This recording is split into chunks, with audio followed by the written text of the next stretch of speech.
ಬೆಳಗ್ಗಿನ ತಿಂಡಿಗೆ ರುಚಿಯಾಗಿ ಹಾಗೆ ಆರೋಗ್ಯಕರವಾಗಿ ನವಣೆ ಅಕ್ಕಿಯಲ್ಲಿ ಪಲಾವನ್ನ ಹೇಗೆ ಮಾಡೋದು ಅಂತ ನೋಡ್ಕೊಳ್ಳೋಣ. ತುಂಬ ರುಚಿಯಾಗಿರುತ್ತೆ, ಟೇಸ್ಟಿಯಾಗಿ ಉದ್ದುದ್ರಾಗಿ ಬಂದಿರುತ್ತೆ. ತಿನ್ನುವಾಗಂತೂ ಒಂದೊಂದು ಬೈಟಲ್ಲೂ ಅದ್ರ ಫ್ಲೇವರ್ ತುಂಬ ಚೆನ್ನಾಗಿ ಸಿಗ್ತಾ ಇರುತ್ತೆ. ಈ ರೆಸಿಪಿಯನ್ನು ಹೇಗೆ ಮಾಡೋದು ಅಂತ ಈ ವಿಡಿಯೋದಲ್ಲಿ ನೋಡ್ಕೊಳ್ಳಿ. ಅದಕ್ಕಿಂತ ಮುಂಚೆ ಇನ್ನೂ ನನ್ನ ಚಾನಲ್ಗೆ ಯಾರೆಲ್ಲ ಸಬ್ಸ್ಕ್ರೈಬ್ ಆಗಿಲ್ಲ ಮರಿದೇನೆ ಸಬ್ಸ್ಕ್ರೈಬ್ ಮಾಡಿಕೊಂಡು ಸಪೋರ್ಟ್ ಮಾಡಿ. ಈ ನವಣೆ ಆರೋಗ್ಯಕ್ಕೆ ತುಂಬಾ ಒಳ್ಳೆಯದು. ನವಣೆ, ಸಾಮೆ ಇದನ್ನೆಲ್ಲದನ್ನು ತಿನ್ನಬೇಕು ಅಂತ ಹೇಳ್ತಾರೆ. ಕೆಲವೊಬ್ಬರು ಇದನ್ನು ಬಳಸೋದಿಲ್ಲ. ಒಂದು ಸಲ ಟ್ರೈ ಮಾಡಿ ನೋಡಿ, ನಿಮಗೆ ಈ ರೆಸಿಪಿ ತುಂಬ ಇಷ್ಟ ಆಗುತ್ತೆ. ಇದರಲ್ಲಿ ಕಿಚಡಿ, ಪೊಂಗಲ್, ಪಲಾವ್ ಹೀಗೆಲ್ಲ ಏನು ಬೇಕಾದ್ರೂ ಮಾಡ್ಬೋದು. ಇವತ್ತು ನಾನು ಪಲಾವ್ ರೆಸಿಪಿಯನ್ನು ತೋರಿಸ್ತಾ ಇದ್ದೀನಿ. ಒಂದು ಕುಕ್ಕರ್ ಇಟ್ಕೊಂಡು ಅದಕ್ಕೆ ಒಂದು 3ರಿಂದ 4 ಟೀ ಸ್ಪೂನಷ್ಟು ಎಣ್ಣೆ ಹಾಕ್ಕೊಳ್ಳಿ.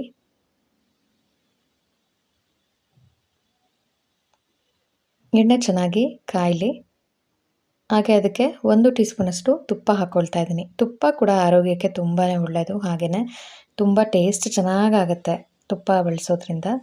ಎಣ್ಣೆ ತುಪ್ಪ ಎರಡೂ ಕೂಡ ಕಾಯ್ದ ಮೇಲೆ ಒಂದು ಅರ್ಧ ಟೀ ಸ್ಪೂನಷ್ಟು ಜೀರಿಗೆ,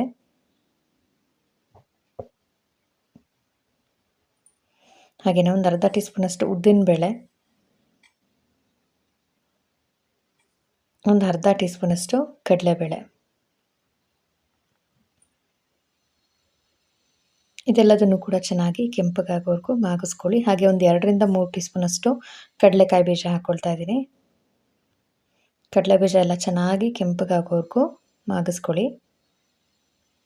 ಹಾಗೆ ಅದಕ್ಕೆ ನೆಕ್ಸ್ಟು ಕ್ರಷ್ ಮಾಡ್ಕೊಂಡಿರುವಂಥ ಶುಂಠಿ ಬೆಳ್ಳುಳ್ಳಿ ಪೇಸ್ಟ್ ಇದ್ರೂ ಕೂಡ ಹಾಕ್ಕೊಳ್ಬೋದು.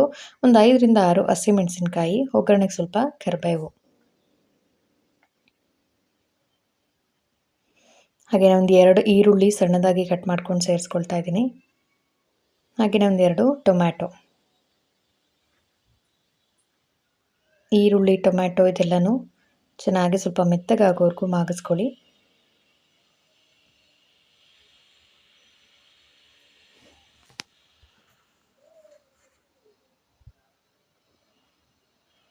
ಈ ನವಣೆ ತುಂಬ ಫೈಬರ್ ಕಂಟೆಂಟ್ ಇರುತ್ತೆ ನವಣೆಯಲ್ಲಿ, ಆದಷ್ಟು ಯೂಸ್ ಮಾಡಿ. ರುಚಿ ಕೂಡ ಚೆನ್ನಾಗಾಗುತ್ತೆ. ಇವಾಗ ಟೊಮ್ಯಾಟೊ, ಈರುಳ್ಳಿ ಎಲ್ಲ ಚೆನ್ನಾಗಿ ಫ್ರೈ ಆಗಿದೆ. ನೆಕ್ಸ್ಟ್ ಇದಕ್ಕೆ ಒಂದು 1/4 ಟೀ ಸ್ಪೂನಷ್ಟು ಅರಿಶಿನ, ಹಾಗೆಯೇ ಒಂದು ಅರ್ಧ ಟೀ ಸ್ಪೂನಷ್ಟು ಧನಿಯಾ ಪುಡಿ. ಇದು ಚಕ್ಕೆ ಮೊಗ್ಗಿನ ಪುಡಿ. ನೀವು ಡೈರೆಕ್ಟಾಗಿ ಚಕ್ಕೆ ಮೊಗ್ಗು ಬೇಕಿದ್ರೂ ಸೇರಿಸ್ಕೊಳ್ಬೋದು. ನಾನು ಅದನ್ನು ಪುಡಿ ಮಾಡ್ಕೊಂಡು ಇಟ್ಕೊಂಡಿರ್ತೀನಿ. ಅದನ್ನು ಒಂದು ಅರ್ಧ ಟೀ ಸ್ಪೂನಷ್ಟು ಹಾಕ್ಕೊಳ್ತಾ ಇದ್ದೀನಿ. ಇದೆಲ್ಲ ಹಾಕಿದ ಮೇಲೆ ಚೆನ್ನಾಗಿ ಮಿಕ್ಸ್ ಮಾಡ್ಕೊಳ್ಳಿ. ನೆಕ್ಸ್ಟ್ ಇದಕ್ಕೆ ತೊಳೆದಿಟ್ಕೊಂಡಿರುವಂಥ ನವಣೆ ಮತ್ತು ಹೆಸರುಬೇಳೆ. ನಾನು ಇದರಲ್ಲಿ ಬರೀ ನವಣೆ ಹಾಕ್ತಾಯಿಲ್ಲ. 1 ಕಪ್ಪಷ್ಟು ನವಣೆ ಹಾಗೆ ಅರ್ಧ ಕಪ್ಪಷ್ಟು ಹೆಸರುಬೇಳೆನ ಹಾಕ್ಕೊಳ್ತಾ ಇದ್ದೀನಿ. ನೀವು ಬರೀ ನವಣೆಯಲ್ಲಿ ಕೂಡ ಮಾಡ್ಕೊಬೋದು. ಹೆಸರುಬೇಳೆ ಹಾಕೋದ್ರಿಂದ ತಂಪು, ಹೆಲ್ತ್ಗೆ ಒಳ್ಳೆಯದು ಅಂತ ನಾನು ಇದ್ರ ಜೊತೆ ಸೇರಿಸ್ಕೊಂಡಿದ್ದೀನಿ. 1 ಕಪ್ಪಷ್ಟು ನವಣೆ ಹಾಗೆ ಒಂದು ಅರ್ಧ ಕಪ್ಪಷ್ಟು ಹೆಸರುಬೇಳೆನ ಚೆನ್ನಾಗಿ ತೊಳೆದಿಟ್ಕೊಂಡು ಹಾಕ್ಕೊಳ್ತಾ ಇದ್ದೀನಿ. ನೆನೆಸಿಡೋ ಅಗತ್ಯ ಏನಿಲ್ಲ, ಹಾಗೆ ಜಸ್ಟ್ ಒಂದು 2 ಸಲ ತೊಳ್ಕೊಂಡ್ರೆ ಸಾಕು. ಇವಾಗ ನವಣೆ, ಹೆಸರುಬೇಳೆ ಎರಡೂ ಹಾಕ್ಕೊಂಡಿದ್ದಾಗಿದೆ. ಒಗ್ಗರಣೆಯಲ್ಲಿ ಚೆನ್ನಾಗಿ ಎಲ್ಲ ಹೊಂದ್ಕೊಳ್ಳೋ ಹಾಗೆ ಮಿಕ್ಸ್ ಮಾಡ್ಕೊಳ್ಳಿ.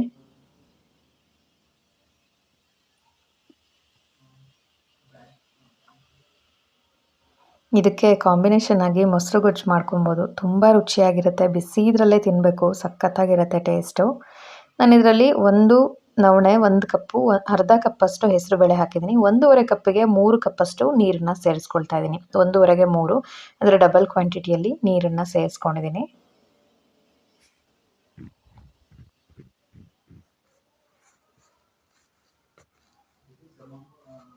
ಹಾಗೆ ಅದಕ್ಕೆ ರುಚಿಗೆ ಬೇಕಾಗಿರೋಷ್ಟು ಉಪ್ಪು ಹಾಕ್ಕೊಂಡಿದ್ದೀನಿ.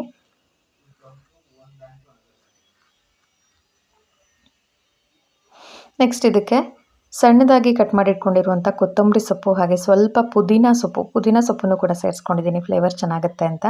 ಹಾಗೆಯೇ ಸ್ವಲ್ಪ ತೆಂಗಿನಕಾಯಿ ತುರಿ, ಇದು 3 ಹಾಕಿ ಅಗೇನ್ ಚೆನ್ನಾಗಿ ಮಿಕ್ಸ್ ಮಾಡ್ಕೊಳ್ಳಿ. ಪುದೀನ ಸೊಪ್ಪು ಹಾಕೋದ್ರಿಂದ ಎಕ್ಸ್ಟ್ರಾ ಫ್ಲೇವರ್ ಸಿಗುತ್ತೆ. ಪಲಾವ್ಗೆ ನಾವೇನು ಯೂಸ್ ಮಾಡ್ತೀವಿ ಪುದೀನ ಸೊಪ್ಪು, ಅದೇ ಥರ ಅನಿಸ್ತಾ ಇರುತ್ತೆ. ತುಂಬ ರುಚಿಯಾಗಿರುತ್ತೆ. ಪುದೀನ ಸೊಪ್ಪಿಲ್ಲ ಅಂದರೆ ಬರೀ ಕೊತ್ತಂಬರಿ ಸೊಪ್ಪು ಅಥವಾ ಸಬ್ಸಿಗೆ ಸೊಪ್ಪನ್ನಾದ್ರೂ ಸೇರಿಸ್ಕೊಳ್ಬೋದು. ಇದೆಲ್ಲದನ್ನು ಹಾಕಿ ಚೆನ್ನಾಗಿ ಮಿಕ್ಸ್ ಮಾಡ್ಕೊಳ್ಳಿ. ಒಂದು 2 ನಿಮಿಷ ಕುದಿಸ್ಕೊಳ್ಳೋಣ ಇದನ್ನು. ನೋಡಿ, ಈ ರೀತಿ ಚೆನ್ನಾಗಿ ಕುದಿಯೋದಕ್ಕೆ ಸ್ಟಾರ್ಟ್ ಆದಮೇಲೆ ಲಿಡ್ನ ಕ್ಲೋಸ್ ಮಾಡಿ ಒಂದು 2ರಿಂದ 3 ವಿಷಲ್ ಕೂಗಿಸ್ಕೊಳ್ಳೋಣ.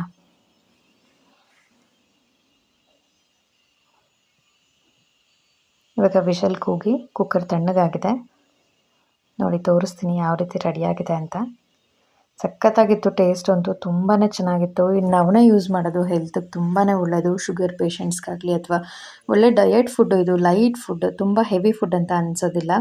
ಒಂದ್ಸಲ ಈ ರೆಸಿಪಿನ ಟ್ರೈ ಮಾಡಿ, ನಿಮಗೆ ಗೊತ್ತಾಗುತ್ತೆ. ತುಂಬಾ ರುಚಿಯಾಗಿರುತ್ತೆ. ಪಲಾವು ಮಾಮೂಲಿ ಅಕ್ಕಿಯಲ್ಲೆಲ್ಲ ಪಲಾವ್ ಮಾಡ್ತಾ ಇರ್ತೀವಲ್ವ, ಈ ರೀತಿ ಗೋಧಿ ನುಚ್ಚಲ್ಲೂ ಮಾಡ್ಬೋದು ಅಥವಾ ಈ ನವಣೆಯಲ್ಲೂ ಮಾಡ್ಬೋದು. ತುಂಬಾ ರುಚಿಯಾಗಿರುತ್ತೆ.